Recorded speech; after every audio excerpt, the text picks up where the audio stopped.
Yo, it's your boy TDB. This is TDB After Dark, episode 48. Ilhan is in trouble. That's a sub category. Uh, Today is um happy birthday, Malcolm X, brother Malcolm. May 19th, 2026. I don't know how old he would be. I have to go look up that age thing, but today is his birthday.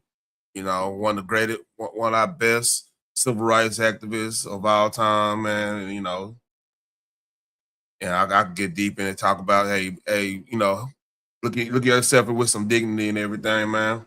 Well, I ain't gonna get deep in that, but happy birthday, Malcolm X. This is his birthday, and salute to that. Oh, I pressed the wrong button. I don't accident. All right. So we got this. We got more information on this San Diego shoot massacre situation, and it's a little crazy. We got Ilhan Omar stuff, and Dr. Umar is back, and little Iran Trump stuff, and Michelle Obama has some interesting comments. I believe she's learned. I mean, she's been pretty wise in this.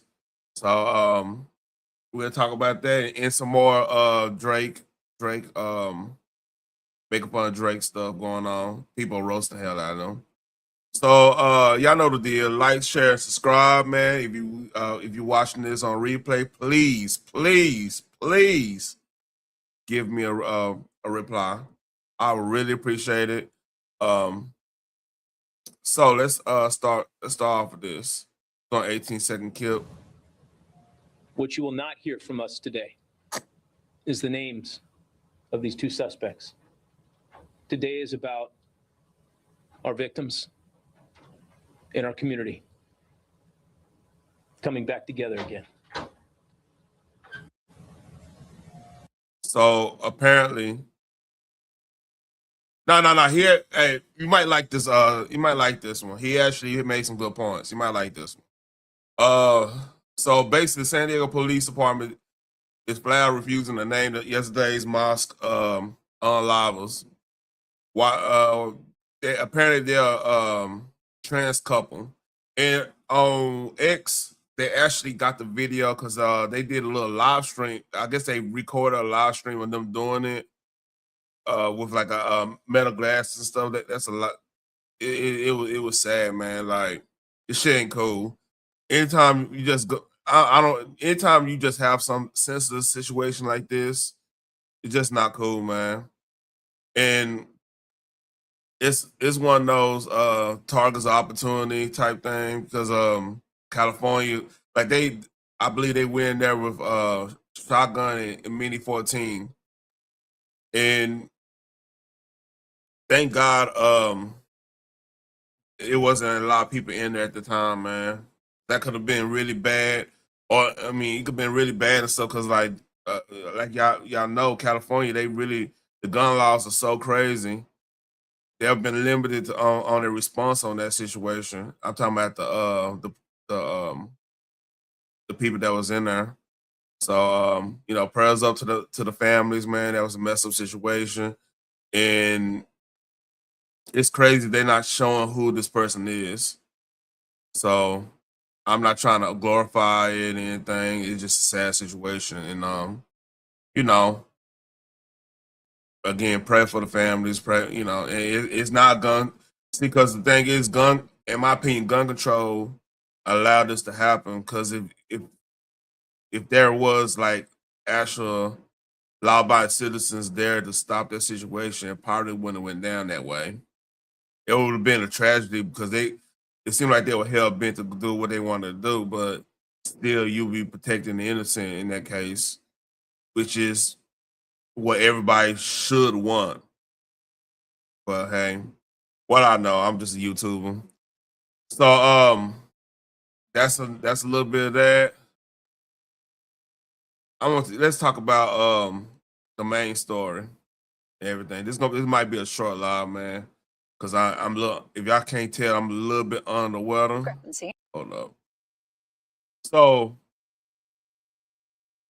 apparently, this today. Well, apparently, somebody that's connected to Ilhan Omar has been cooperating with the feds and with a lot of authorities that's going through this. ICE, Homeland Security, everybody, and they kind of let the cat out the bag on this one. So let's read. Here's the financial disclosure revisions. The original reporting she wanted for her tax returns was at $6 million to $30 million. And then she said, I made a mistake. It's more like I'm worth $18,000 to $95,000. Is that a red flag to anyone? She claims it was a discrepancy. And the House, that's a big one, right? And I think it's a big discrepancy between $6 million and $30 million. Right. I mean, what is it? You should know how much is in your bank account, right? Or how much you're worth. House Oversight has now referred the House Ethics Committee to investigate her. She's facing this intense scrutiny now, and they're demanding answers. And some of them have been talking about subpoena. James Comer could use his federal power to subpoena her. They tried to do this at the local level in Minnesota, but she needed 6 votes, and they had 5 Republicans and 3 Dems. Here's the So that happened this morning. Matter of fact, they talked about this. Hold on, yeah, this happened this morning. Here's JD Vance. He answered some questions about this because he was doing press conference. I don't know what you're talking about. He was talking about the fraud stuff that was going on. Here we go, bam. And this is quotes on it. Okay. I figured out finally how the seating chart works. I want to ask you about the anti-fraud task force. You previously mentioned that Ilhan Omar seemed to have committed immigration fraud. Do you anticipate an indictment against her, an indictment related to that situation? Yeah, so Reagan, I don't want to prejudge an investigation. I mean, you read the things about Ilhan Omar and about, who she married and whether she didn't marry this person or that person. It certainly seems like something fishy is there, but everybody's entitled to equal justice under the laws. So we're going to investigate it. We're going to take a look at it. If we think that there's a crime, we're going to prosecute that crime. And that's something the Department of Justice is looking at right now. Okay. I figured out finally. Yeah, I mean, that's pretty much what so right now they're investigating everything right now, and especially I need to find. I couldn't find a story where one accomplishment. Hold on.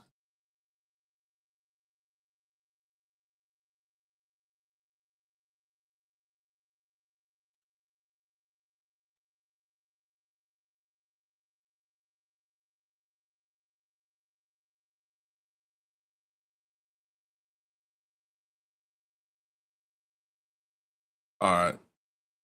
So this is Morse report. He talked about it. Hold on, let me go and move this down here. So this is the first thing that came up. So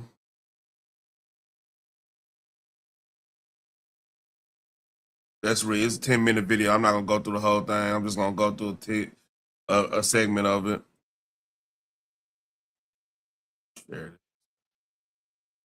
It's finally happened. As of this morning, it finally seems as if we have officially found our smoking gun, so to speak, as it pertains to all of Ilhan Omar's criminal behavior. Because as of this morning, I kid you not, one of the key ringleaders in all of this Minnesota state fraud has actually come forward publicly, pretty much ratting out Ilhan Omar herself, explicitly saying to the public, to the media, that Ilhan Omar, as a matter of fact, actually knew about all of it and did nothing, turned a blind eye. But she did nothing. All right. Ilhan Omar. Amy Bach, that's why I was trying to figure out who it was. Let me go and I could find a raw story on that. So it could be all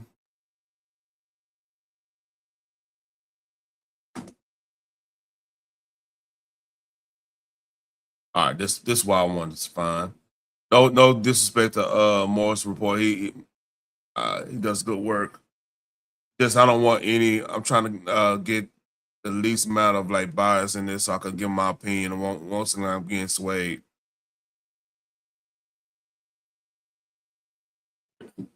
Even though I know it's Fox News, and like, see, the problem is CNN, nobody else is running with the story right now. But let's read. Fox News alert: Ilhan Omar missed Tuesday's deadline for Minnesota Republicans to turn over documents in the Minnesota Feeding Our Futures fraud scandal.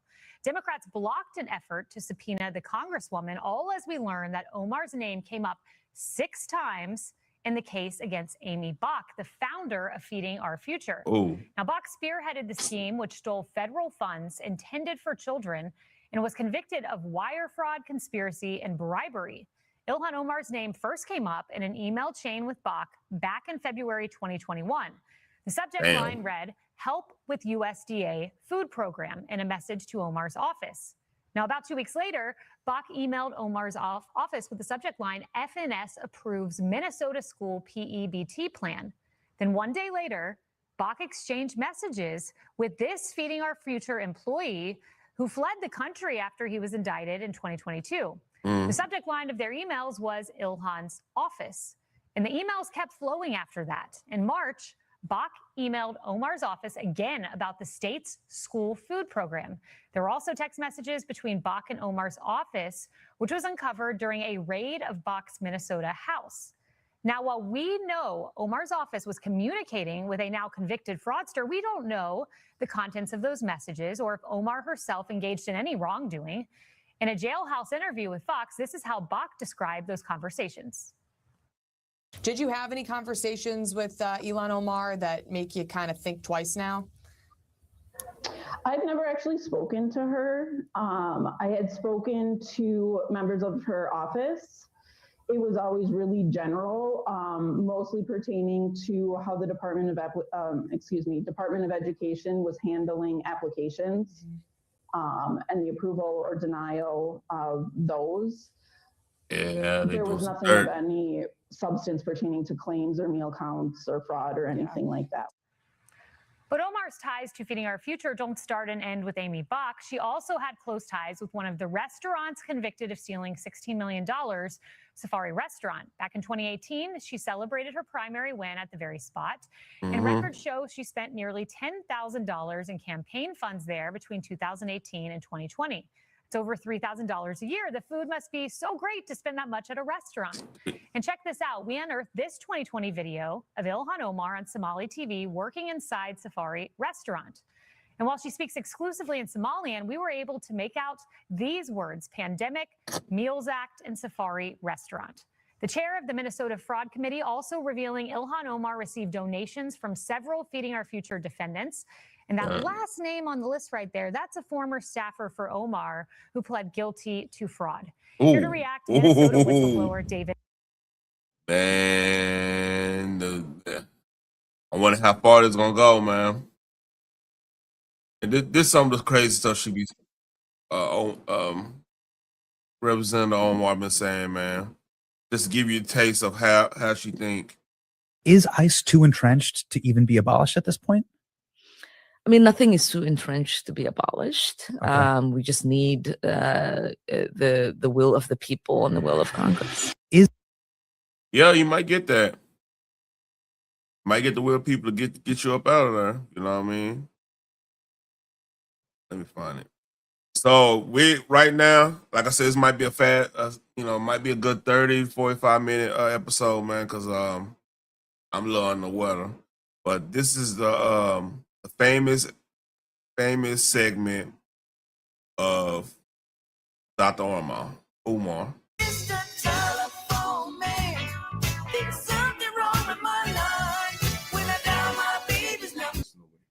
You feel me? Hold on. Yeah. Nah, I got this.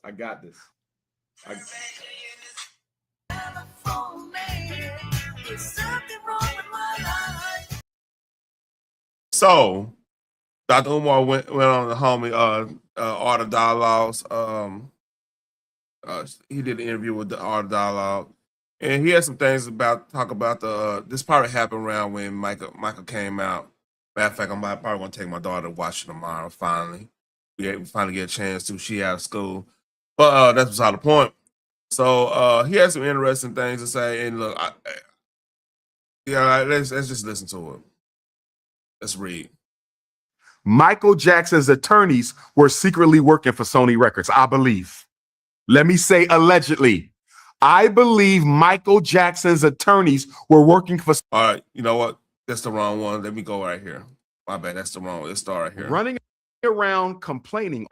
Let's get into this. Michael Jackson. First of all, oh man, I can't believe that you got Caucasian Nation out here, white America, running around complaining, Art, that the movie did not cover the child sex abuse allegations. I'm gonna stop right there. A lot of people, we gotta stipulate what part of white America is saying this. It's not the fans of Michael Jackson that's saying this. It's not a lot of conservatives, from what I've been seeing, what I've been talking to and stuff, they never believed the whole situation went down the way the media was trying to portray it as. So a lot of them are like, they went to go watch the movie. They remember the good old days with Michael Jackson and stuff. I'm talking about the people that's Gen X, millennial, that which I am, and a little bit of Gen, like late, real early Gen Zs, like born in 99 or whatever. I believe that'd be born in like 99 or something. They know about it and everything because they saw him get through the controversies and everything. So when Dr. Umar says stuff about white America, he just lumping everybody in. It's not right. It's a select few of white America. It's the far left that they got ulterior motives why they don't like Michael Jackson. Like Michael Jackson never really got political, which they hold that against him. And plus, he was really cool with Trump. He was really cool with Trump. There's no doubt about it. They were really cool. So yeah, they feel some type of way about Michael Jackson. So they want to see the bad things instead of him being the person that we all knew he was. Like the betrayal. So that's what I do disagree with Dr. Umar on. Like, don't generalize the whole race because you don't want nobody generalizing you to anybody else. You want to be on your own, so treat them with the same respect. Let's read. How dare Caucasian Nation get upset because the movie didn't cover the child sex allegations? Art, the movie doesn't need to cover the child sex allegations. Not part one, not part two. And why not, Art? Because Michael Jackson was never convicted of any child sex. He got a point there, by the way. Allegations. Had he been convicted, I could possibly understand. But just like white people do with their heroes, they don't talk about the negative stuff in their life. They talk about the positive stuff in their life. They just had a movie come out about Elvis Presley. Priscilla was sleeping in that man's house since she was 14 years old, and white people still celebrate Elvis. Thomas Jefferson was molesting a little black girl by the name of Sally Hemings since she was 11 or 12 years old. White people still about to celebrate Thomas Jefferson on July 4th, 2026, America's 250th birthday. Yeah, Umar, Dr. Umar, I don't keep it a bug with you, man. Like, when the way we looking at, I'm gonna say this with most nuance. It's a nuanced take. Way we looking at like the age of the age of consent, all that stuff, which I agree. What we do, how we do it now, is the proper way of doing it. Before I even go any further, let me stipulate that. But that whole situation with Thomas Jefferson, that was almost like pretty much how it was back then, because like they looked at age of consent they look at like consent in general in a way different than how we look at it. Same with even the whole Ever Presley thing, because like it was known for, especially in a rural part of the game. This is unfortunate, but it's the truth. It was known for like, you know, a dad that got a daughter that's like 14, 15, 16. to give him up to somebody that was like a little bit that needed a wife or whatever. They did trade that way. It's a mess up situation, but that was the situation at the time, man. So I get your point on that. Like, hey, you don't have to really show a lot of this stuff. I think it'll be more powerful to show how the media and how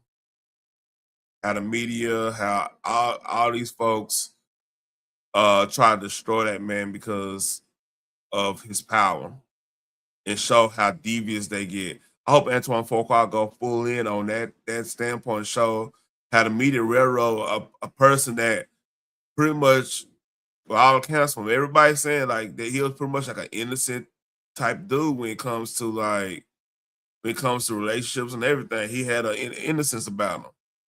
He wasn't naive. Like he knew business. He did good business. That's why he did what he did with the Beatles and getting McCarthy's catalog and work. Like we saw part of the ruthlessness in business when it comes to him getting his music on MTV at the time. Man, he's strategically played the race card there to get that situation done, which is good business. If you got leverage, you can play that. But then again, like I kind of want them to go through that and show how devious this fucking media is. How they would destroy. They would go out their way to destroy somebody. Like it's countless of situations like that where they went out their way to destroy somebody that was actually doing what they're supposed to be doing. But it has got a bad break instead of like because the one of ethics and journalists is do minimum amount of harm. They don't a lot of writers and stuff. They just want the story. They don't give a damn about how much harm it gives. That's just the fact of the matter. So that's how we got media we got right now. But hey, let me play a little bit of this. I got another video of him I played earlier, but I replay it because I actually got them mixed up. But hey, let's read. So how dare you celebrate known pedophiles, Art? They're celebrating known pedophiles. But you want Black people to publicly lynch Michael Jackson, who was acquitted of all charges of his 2005 trial, Art. Acquitted of all charges. And I saw an interview with my Philadelphia brother Coleman Domingo and my beautiful sister Nia Long. They were promoting the Michael movie, and it was on one of those Neanderthal talk shows, and somebody asked them about the fact that the child sex allegations were not covered. And they said, well, this movie was about the first half of his life. Mm-hmm. Well, that might be true, Art, but part 2 is coming out.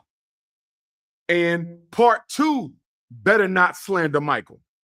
So Antoine Fuqua, the director, brother, if they want you to slander Michael Jackson's image in part 2, don't do it.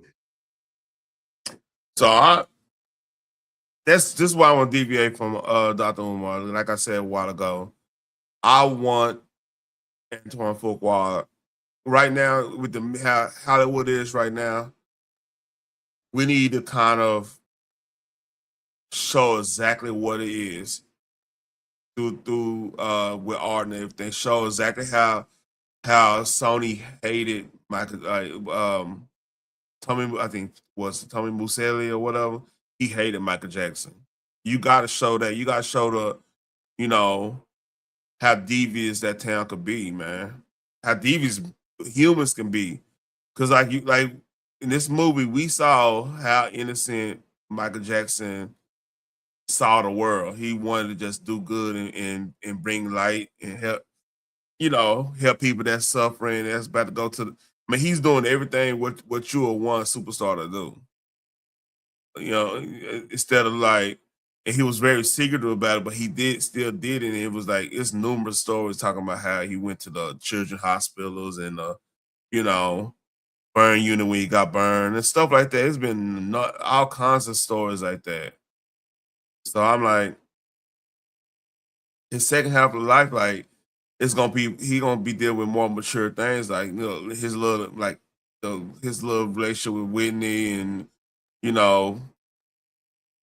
a lot of Elvis Presley's daughter and everything like that, and just how him and they gotta bring Janet in this because like that's the one thing was really missing, like the dynamic him and Penny had, him and Janet had, man. That because you saw the dynamic him and Latoya, and like another person that wasn't in it was Reba. Reba wasn't in it, and like he literally made all of them famous. Everybody had some type of run in the family because of Michael's. He was like he was a fucking lightning pin, man. He anything he did was striking gold at the time, or platinum in his case. But here's another part of this. Michael Jackson's attorneys were secretly working for Sony Records, I believe. Let me say allegedly. I believe Michael Jackson's attorneys were working for Sony Records. I'm going to tell you why, Art. Michael Jackson, when he signed the contract in 1991 for his personal catalog, he was under the assumption or the understanding, based on what his lawyers told him, that he would get his masters back in 1999. Michael Jackson thought he was going to get his masters back in 1999. He finds out around 1999, Art, that he not getting his masters back until 2009, the year he died. Are you following me on this, Art? Let me say that one more time. Let me say this one more time. Michael Jackson thought he was going to get his masters back in 1999. His lawyers played him. He finds out in 1999 he's not getting his master recordings back until 2009, the year he died. I think you know where I'm going with this. So now, Art, Tommy Mottola tells Michael Jackson, if you don't extend your contract, we're not going to finance Invincible. Michael Jackson said, I'm not signing no contract extension with you devils. I want out. So they sabotage Invincible, Art, to put him in debt. Yeah. Why did they want Michael Jackson in debt? To try to force him to sell his personal catalog and the joint ATV catalog, Art. Sony Records was bankrupting Michael Jackson to try to force him to turn over all of his music. They signed with him to destroy him and take his music. Same thing Warner Brothers did with Prince, allegedly, that led to his premature execution. I mean, I'm with you, Genesis One. He likes to take he want to manipulate the facts, which we all knew all that stuff was going on with that Michael Jackson's contract situation with Sony. But then he want to put his little spin on it. So yeah, I understand what you're saying on that. And with that being said, that's all I got for Dr. Umar, man. We're gonna talk about a little Iran stuff, then I think Michelle's getting it. So let's do a little Iran update. Hold on, let me go back to this. We're blowing it away. We're blowing everything away, and man, Trump, man, he loves poking that bear, boy. He know what he doing, man. He know how to do that. I ain't saying he know what he doing. He know how to do that. Let's read. We're going to end that war very quickly. They want to make a deal so badly. They're tired of this. This should have happened for 47 years. Somebody should have done something about it, and it's going to happen, and it's going to happen fast, and you're going to see oil prices plummet. They're going to come down. There's so much oil out there. They're going to come plummeting down. We're blowing it away. We're blowing everything away, and we're going to end that war. Yeah. So that's that. So this is the other part of this. When we get to that, then I'm going to talk about Michelle. Fox News alert: the president's been speaking with his national security team after calling off airstrikes at the last second. How close were you striking Iran? I was I was an hour away. We were all set to go. You're talking about yesterday. We were going to be striking it would have been happening right now. Yeah, it was all done. Right? The boats, the ships are all loaded. They're loaded to the brim. And we were all set to start. Our Gulf allies begged the president to give peace a chance, but 47 declared a new deadline, Memorial Day. I'm saying 2 or 3 days, maybe Friday, Saturday, Sunday, something, maybe early next week, a limited period of time. Because we can't let them have a nuclear weapon. If they had a nuclear weapon, they would start with Israel. They would blow it up, and they would blow it up fast. The president. Guess what? They use a nuclear weapon on Israel. That means the Palestinians are gone too. I mean, just FYI. That's why it's kind of crazy, but nobody wants to talk about that. But yeah. Ordered his team to be prepared to bomb at a moment's notice. So it could happen tonight, Friday, whenever. Generals say the Iranians are going to wage economic terrorism until we take our fingers off the trigger. Iran is attacking the Gulf states because they want that pressure put on the administration to stop the war. They got a ceasefire out of it, and now they're extending the ceasefire some 6 weeks, and they're absolutely convinced if they string this out closer to the midterms and oil prices continue to rise as a result of it, that the president may just wash his hands of the whole thing and declare victory. That's kind of what their objective is here. War is fundamentally about breaking will here, and they want to break our will. The Persians are squirrely. They've been doing this for decades. It's like negotiating with an octopus who has amnesia. They also are just a fractured country. So you have the leadership of the country, there's the supreme leader, and there are a lot of officials below the supreme leader that has some influence in the negotiation. It's not sometimes totally clear what the negotiating position of the team is. And I don't know if that's sometimes bad communication, if that's bad faith. I wouldn't pretend to venture a guess there, but I will say with confidence, it's sometimes hard to figure out exactly what it is that the Iranians want to accomplish out of the negotiation. The Iranians love the ceasefire. If we bomb them again, it hurts them. If we cut a deal, kind of hurts them because they lose leverage and risk a revolution. Yep. Iran's frozen on a war footing, and it actually freezes the regime in power. CENTCOM Commander Admiral Brad Cooper was on the Hill today, and he says they've been using the ceasefire to go on a killing spree. We saw them kill tens of thousands of their own people, and since the ceasefire, we've seen them hang dozens of people. Gotcha. Just yesterday, you saw the chief of police proudly announce that they arrested 6,500 Iranians for no reason. Damn. Trump has to change the status quo. Iran's wounded, they're cornered, but they haven't surrendered. Meanwhile, costs are going up, and Iran's using the ceasefire to flex on CNN. These kiosks have been set up in each That's of crazy. these sort of squares where members of the military They're trying to show them how to with masks on. They're showing people. In this Look, case, I'm tell you this. War 101. If you see women and children stripping down weapons and learn how to do that, that's a failed society. That's a failed country. You know what I mean? Like Somalia, you saw that. Like women and children that was with this shit with the warlords and stuff. They was out there shooting at people too, shooting at our soldiers too. That's a telltale sign that they don't have all their shit in order, and they need every man they could get.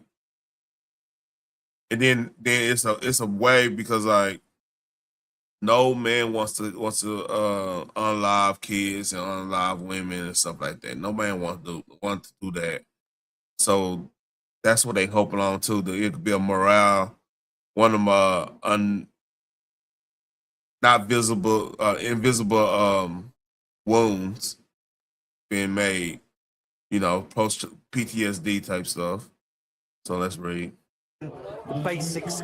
Vietnam did the same thing. The Japanese did something similar because they put the ideal in the population head that because they did this to America with Pearl Harbor thing, the Americans gonna come and they're gonna do unmentionable things to you and your family.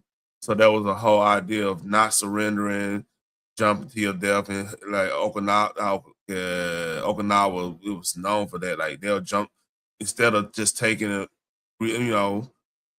even they not soldiers, just accepting being with the American stuff, they will often, perform,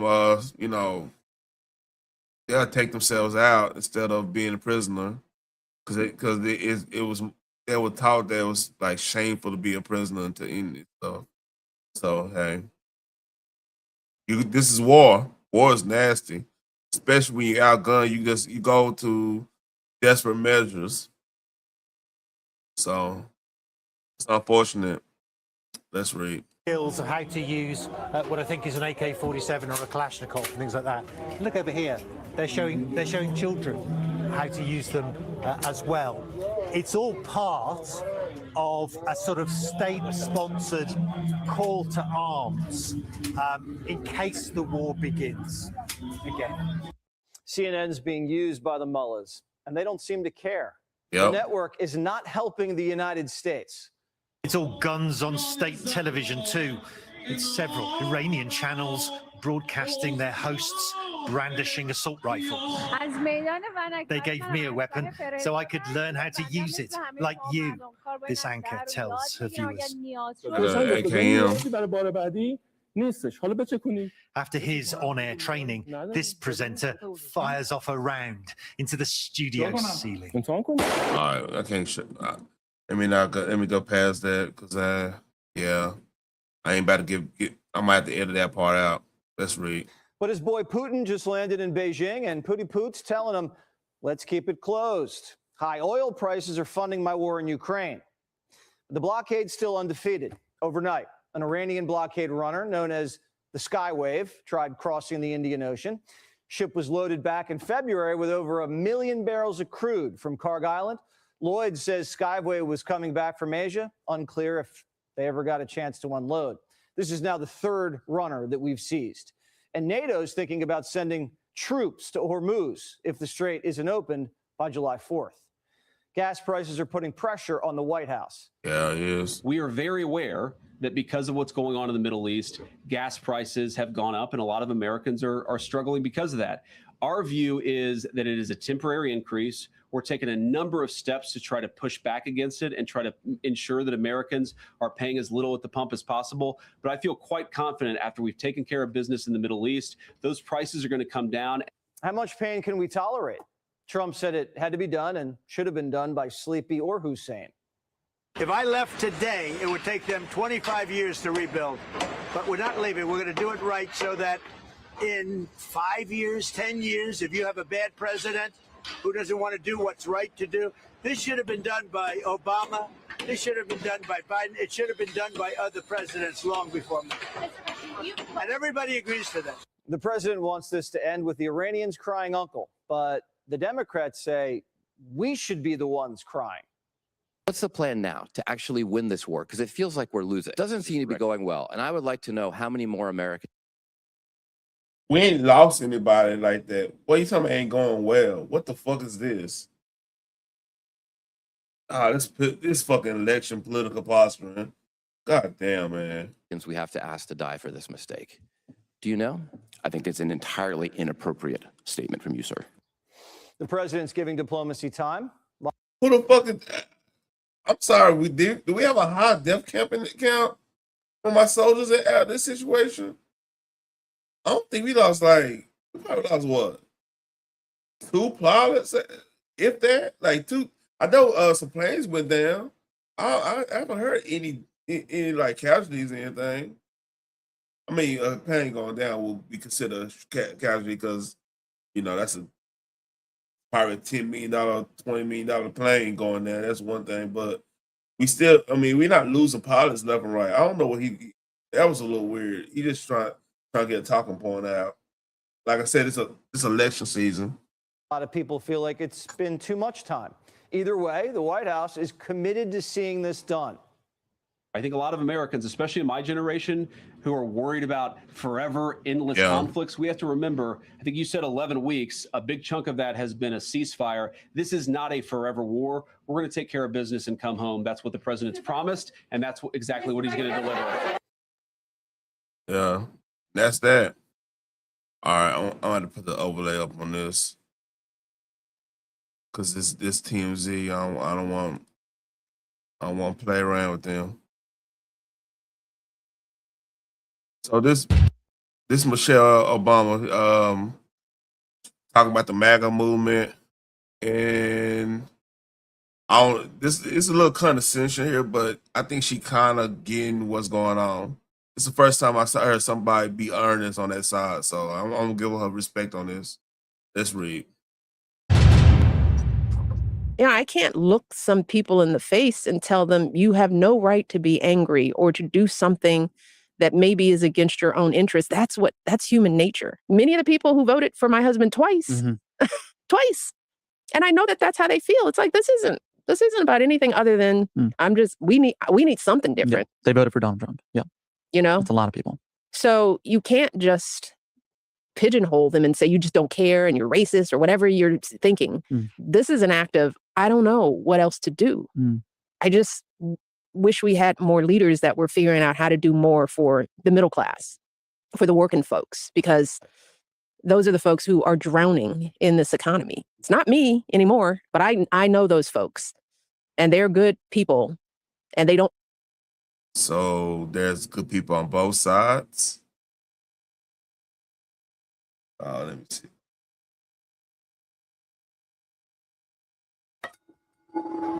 Have a way out, and That's the wrong button. that makes for bad choices. Yeah, I guess it's good people on both sides, y'all. Rid of me that. So y'all, like I said, this oh, I didn't mean to do that. This will be a short episode. I wanna I'll show you a couple memes. Hold up, man. This meme been going around about how Drake actually rap, how he sounded. So Gen Z, they finally, I think it might be done for old Drakey. That might be undone for Aubrey, man. I'm not gonna lie to you. When you start getting meme like this, it could go either way, man. But just listen. I just got some flip-flops in a size too small. Did they fit? Not at all. Went to the mall to return them. But I guess you need a receipt to return or exchange them in under 30 days. So I couldn't get the size that I wanted. What's up, Willem? That's a bar right there. No, it's not. Yeah. I just got some flip-flops in a size too small. Did they fit? Not at all. Went to the mall to return them. But I guess you need a receipt to return or exchange them in under 30 days. So I couldn't get the size that I wanted. Why did we need to know that? That's a bar right there. No, it's not. Yeah. Yeah, Willem, man. Like I said, I'm a little under the weather, man. You can probably hear the allergies and everything. I might have taken me a goddamn Benadryl and lay my ass down.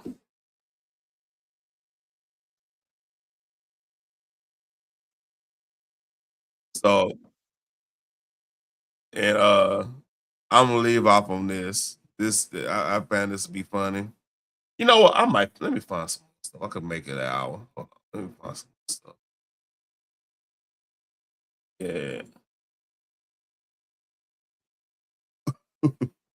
Let's see. I know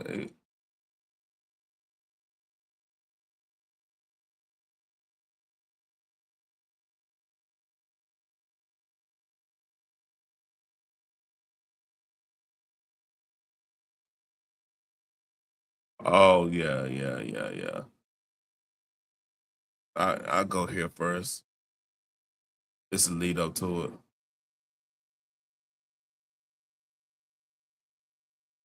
Damn. So Gen Z, they figuring shit out, man. Here we go. All men are predators, except for the ones that put on dresses and come into our spaces. Those are the men who are not predators. That's fucking stupid. Oh man. And today we had we have a lot of elections going on, and I've talked about this James Tallarico person, the dude that beat Jasmine Crockett in the primary, Democrat primary, and how crazy his views are.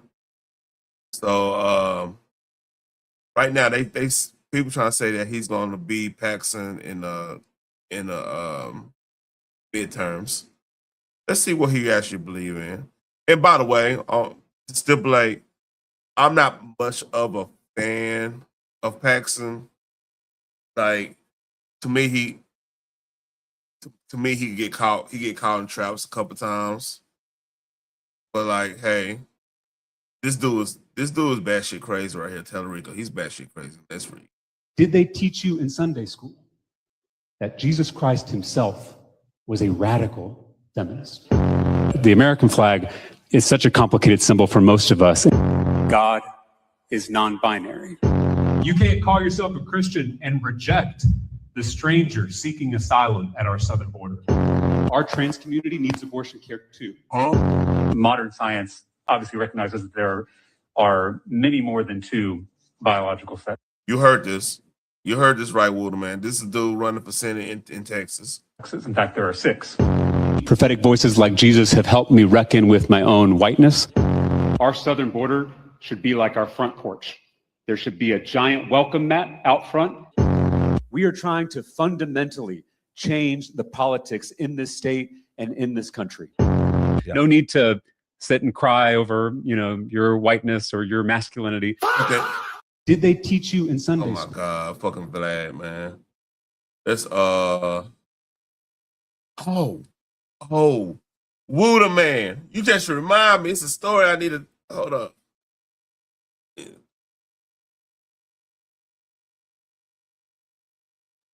Oh man.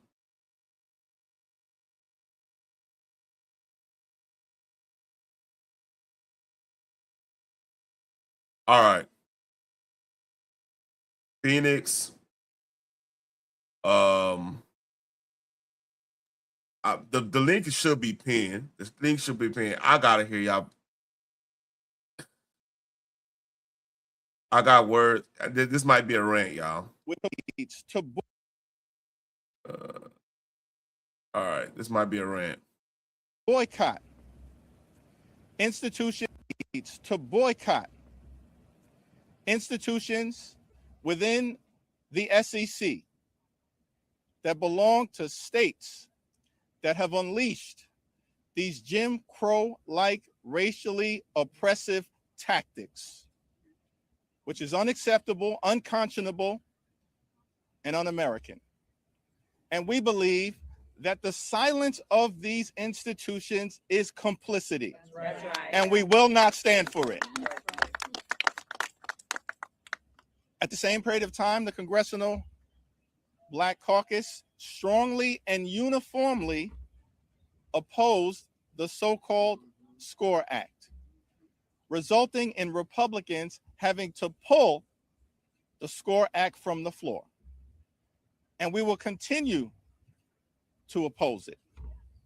We will continue to stand with the NAACP in encouraging athletes in our community to look elsewhere until these racially gerrymandered maps in the South are reversed, buried in the ground, never to rise again. Yes.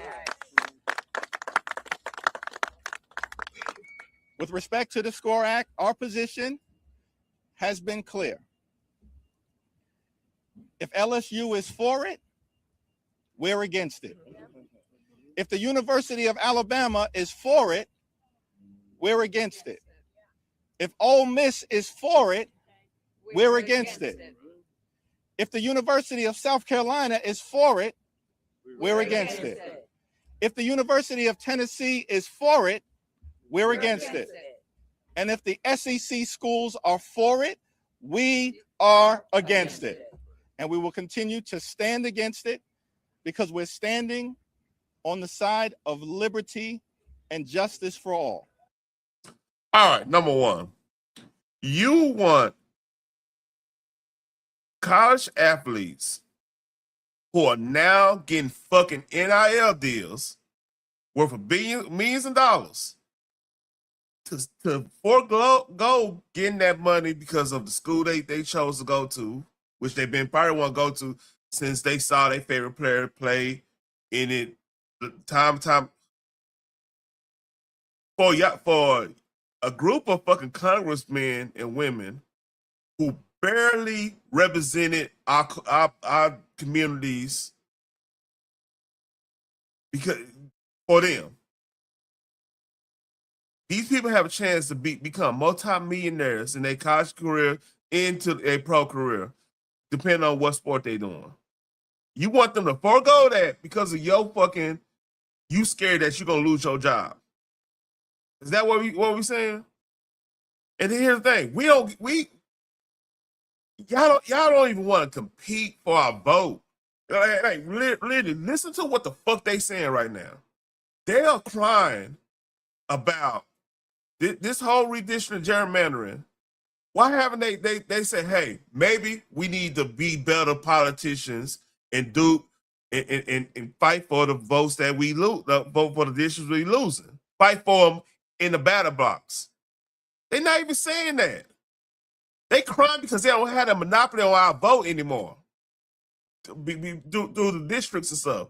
I mean, of course, you probably gonna still get 80-90% of the black vote no matter what, because there's a lot of people that just they're gonna do what they family, they're gonna do what's socially acceptable to do. I get that. But what the fact that y'all crying over this, instead of saying, all right, they caught on to what we're doing. Now we gotta figure out a way to compete for those votes. We're going to change the game up. You know what? You one thing, I'll tell you one thing you got to do to change the game up. Free of charge. You got it. Exactly, Wooder, man. Exactly. It makes no sense. What they asking would have probably worked in 2005 when people wasn't, when you had the Maurice Corliss and everybody like that, and then the argument about like players getting money and everything was highly contested. Yeah, they would had a good. They probably had a couple of big name athletes doing that, because the thing is, the big name athletes who will join this or whatever, they would have probably had some a backdrop of saying, well, I did some MLK stuff. And that could be on your resume. Like you still have some business, then you got different avenues open up. But now with NIL, you're not gonna. I'm telling you right now, nobody's gonna. If they do join it, they ain't really that good anyway. Because the thing is, the ideal is that's generational wealth. Why would you join? Why would you do anything political when your job is you trying to establish yourself as a professional athlete, as a good athlete, and eventually as a professional athlete? You trying to learn that playbook, because the playbooks are so intricate now. It's not like you don't have wishbone, triple option left, triple option right, 32 draw, 32 trap. You don't have that shit no more. You got a whole different lane, and then these kids are more media trained, because like half these kids doing what I'm doing right now. Why would they even? Y'all pretty much done. What's the last thing y'all did for them for the students? So they'd be inclined to be like, okay, maybe we need to go help y'all out. Where's your leverage? Like half the kids don't even believe in voting in the first damn place. They think it's a waste of time, because you know why? Everybody was voting y'all in, and nothing was changing their neighborhood. A lot of them trying to leave their neighborhood that y'all some of y'all was representing. Some of them districts that's bad, that's got all the high crime stuff. Some of the people that's right on the screen right now represent them. So why would they listen to you? Y'all didn't care. Y'all didn't care before this happened. Y'all didn't give a fuck. Y'all like, well, all right, it's the police fault. That's what y'all telling us. It's the police fault. Go march with police. I mean,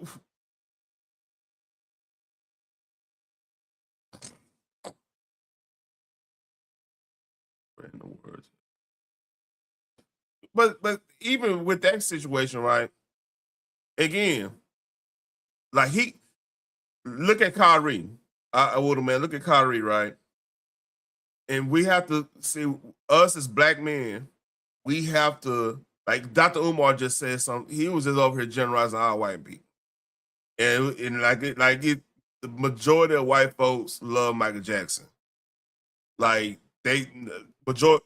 So, but he'll generalize because he got an agenda and everything. He gonna say, well, the white folks wanted this, white nation wanted this. But I'm like, come on, man, you need to specify. I mean, make it specific who you talking about. What group are you talking about? Not you can't generalize in that situation. But and again on this, right? Like Bush Cobb was getting held in New York because he didn't want to take the vax, and he was critical on certain people we shouldn't be critical about. Even though he had some decent points on that situation, he wasn't coming in on a hate train. But when he come down here to Texas, we don't really give, contrary to popular belief, if you're an athlete, we want to see you ball. We want to see you. We want to eventually win or something, and then we'll celebrate you on that alone. And then if you do good works and do everything else, that's a plus. But majority, we just want you to come down here and play. I mean, this is a sports state. Like people think no football is king down here, but shit, basketball ain't that far. Basketball and baseball ain't that far apart now. We love our sport. We even like fucking hockey. When not the Stars, you go to a Stars game if y'all ever come to Texas. It's rabid. It's damn near like you in fucking Detroit or some shit. So because partially to that is because we got a lot of transplants and everything. But the reality is though, like these dinosaurs on the fucking screen, they don't get. A lot of these athletes are trying to leave your districts that you're crying about because they're less likely to live and be flourishing in your districts than they go to a college like UT or one of them SEC colleges. You know what I'm saying? They're trying to get out, so they motivated not to be around it, so that they don't have that connection with what y'all say y'all stand for compared to prior generations, because prior generations, y'all failed them too. And keep it a buck. A lot of people get out on their own accord, not from y'all help. Y'all actually hinder more people leaving than y'all you usually keep people where they at. But hey, look, man, I can't. This actually pissed me off because, like, dude, y'all not aware of NIL? So, yeah, man, it's a little.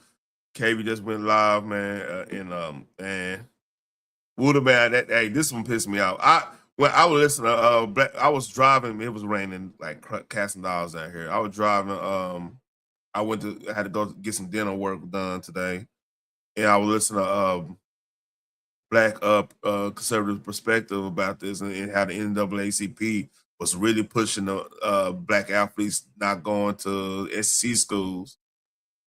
And I'm like this, like, so they need to forego their future because some old ass congressmen and women about to lose their fucking districts. That's what the forego. In my view, the SEC is some of the richest colleges in the nation. Texas, Bama, Georgia, Florida, Tennessee, LSU, East A&M. Oklahoma to that extent. They got money. You want them to leave all that because your job is on the line. And you rather cry, bitch, and moan instead of competing for a spot on the table. Because this is what makes me really mad about this. Y'all should really be mad at Newsom for pushing the gerrymandering thing up down in California. If y'all would have just swallowed your pride after the election, let Trump do the ICE thing and get the company back and do some of the fraud, y'all would have been in way better shape than what y'all doing right now. And this is not gonna. I'm telling you, the first motherfucker I see that's buying into the shit you saying, I'm gonna help with the roasting. Cause that'd be I'm gonna be frank with you. I don't give a damn how good he is. if you go off and do this, first of all, I know you don't love the game because that's the dumbest thing to do when you trying to get to the next level. Is make yourself a story in this situation where the way of this is not fucking Jim Crow. This is where, you know, you doing that will generate a lot of people joining in with you. A lot of people gonna be, a lot of athletes. What's up? Hold on. Yep, Massachusetts, you're right. But I'm just saying the most recent one, I get what you're saying. Like Massachusetts, I think Illinois did it too. I believe Vermont, all them fucking outside of blue states did that. So like it was bound to happen, man. When you start playing with districts, like, yeah, you're gonna get a backlash and they're gonna do it to you. This was happening. Hey man. So why are you asking athletes to forego their future because you got outplayed politically? That shit that's some selfish shit, man, for real. And they do, and honestly, that's true. Now I'm actually happy they losing their seats now. Because that's some evil, selfish stuff. Instead of being like, you know what, all right, I know these people, I know what they want. You know what I'm saying? I have an idea on the, you know, on programs I already got in the mix and whatever I want to produce. Okay, I'm gonna have to work for my seat. That's when you see. That's when you start working for Republicans for shit to help that area and put your name on it, and then you can run on it. I mean, but see, the thing is, they have to make it about race. Because the reality is, they see the poll numbers just like we all see the poll numbers. They probably see more intricate poll numbers. And they see a lot of black folks questioning why they voting with voting Democrats all the time. Starting to question. It's becoming more mainstream, like because you know, what I just said about people in certain people's bathrooms. Now it's a lot of people asking questions. This is what, to me, this is an act of desperation. This is an act of fear because they know they don't have the ideas at all. See, if you had the right ideas, it don't matter how well they gerrymander against your, you know, against you or whatnot. You have the ideas, and you got that on your side. You got the facts and evidence on your side. It's gonna be hard to beat that unless people just don't like you, which is sometimes the case in some races. Not gonna lie about that. But look, y'all hear my voice is going out. Let me go. I'm about to go drink me some tea and lay my black ass down. Maybe watch a movie too. I don't know. But y'all like, share, subscribe. You know, do a comment at the end. You know, comment if you're doing a replay. And I'm gone.